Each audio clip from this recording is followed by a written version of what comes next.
All right, so we're at the site of ancient Philippi, and you can see some workers behind us. They're doing some excavating, and one of the reasons they're doing some excavating is because that a modern road went right through here, and then they realized that they paved right over some very historical sites. Dummies, yeah. So we've seen that a couple times on this trip. But one of the things that they're excavating is a potential site of the prison of Philippi where Paul might have been held. Now, what's interesting, and we'll put a video up too, probably overlay this, is just to the other side, behind that fence of where they're digging, is an arched, vaulted room where it's been the traditional site of where they say Paul was held overnight in Philippi. If you know, Paul goes, in Acts 16, he goes to Philippi, he casts a demon out of a girl, and the owners get upset with him. They drag him before the tribunal. They probably would have done it here in the Roman Forum that we're standing in. And then they throw him in jail overnight. And the earthquake happens, and the jailer goes to kill himself, and then realizes that Paul never left the prison and says, I want to believe in your God, basically.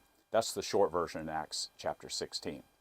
But there's this vaulted room that's sealed off right now. We'll get video of it later, where it's been the traditional site, and there was a chapel there, and that's where people say, okay, no, this is where Paul was held overnight. And what's interesting is that there are historians now who say, no, that vault is not the prison, it was just a cistern, and there's nothing special about this vault. And when we were looking at it earlier today, we even saw like tourists getting their picture there, and one of the tour guides even was like, no, that's not the prison. Doesn't matter anymore, yeah. Yeah. Yeah. You took a picture in front of a cistern. Yeah. But it brings up that question that we've been talking about the idea of, is this the exact site? Do we know that this is it? And if it's not, it no longer matters, and it kind of brings up a whole question. And we get a lot of this in Jerusalem, especially. Is this the site of the crucifixion, or is it not, or is it? And it's kind of interesting, because the more we're here, the more we have these conversations about kind of our Western minds that is a lot more scientific, a lot more fact-based, or something like that. Rational facts. We have to be able to prove something historically. Yeah. Right. And so we have all these kind of debates of, does this site matter or not? And what we see more and more as we kind of travel is, no, the symbolism is equally important, and probably is more important to the ancient world, the symbology of something, and so it kind of opened up that idea, as opposed to, is this the site or not? And that's what we get hung up on. But no, the symbology is what really is probably more important, certainly to the ancients. The ancients definitely would have not gotten so hung up on, was it that vault over there, or was it that place that they're digging right there? The fact that they put a chapel there and worship there, actually, as we were talking about it, actually makes that a sacred space. Right. Regardless of whether or not it was the exact space where Paul was held.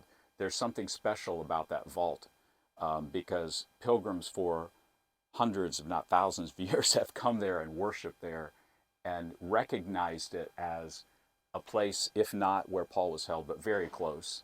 And that in itself, the symbolism makes it very sacred. And it's our Western minds that get hung up on, well, if that's not the place, then you're wasting your time going and even looking in that vault, because historically that's not where Paul was held. That's been proven otherwise, Yeah. And it's funny, because we hear that and we're like, oh, that's dismantling our whole argument, and maybe we don't know for sure, we almost panic.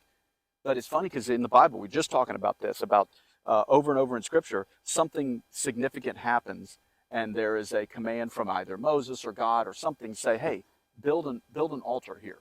And altar meaning, well, first of all, a place of sacrifice, but also a pile of stones, essentially. Yeah, literally pile stones here. Yeah, and when your children and your children's children ask you, hey, Dad, Grandpa, what's that big pile of stones up there? You tell them about when we crossed the Red Sea, or when God saved us from from something significant, and that is what becomes the holy site, the pile of stones. Well, the pile of stones isn't where it happened necessarily. Yeah. It might be in view of it. It might be miles away. I don't know, but it is interesting, the idea of something being scientifically accurate, and that being a problem for us in the West, as opposed to being a holy site of significance, that it almost doesn't matter if we got the pinpoint right. Yeah. You know, if the Google Yeah. dot pin is not exactly on the right location, you know, does that dismantle anything? And the answer is, I don't. It doesn't. It's the significance of it, and where, you know, respected generations have worshipped there anyway. Yeah, yeah.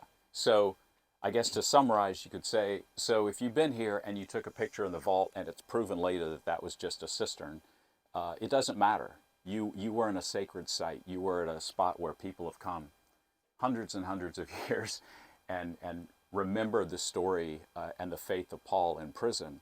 And even if the spot's not quite right, it doesn't matter. And that's more getting in touch with your ancient mindset more than our modern mindset that says, well, this has been disproven, so now, you know, everything that happened there doesn't matter. That's not the case. That's not the ancient mindset. That's not how they would have seen things. Yeah, and we travel these ancient sites, the more that's so crystal clear.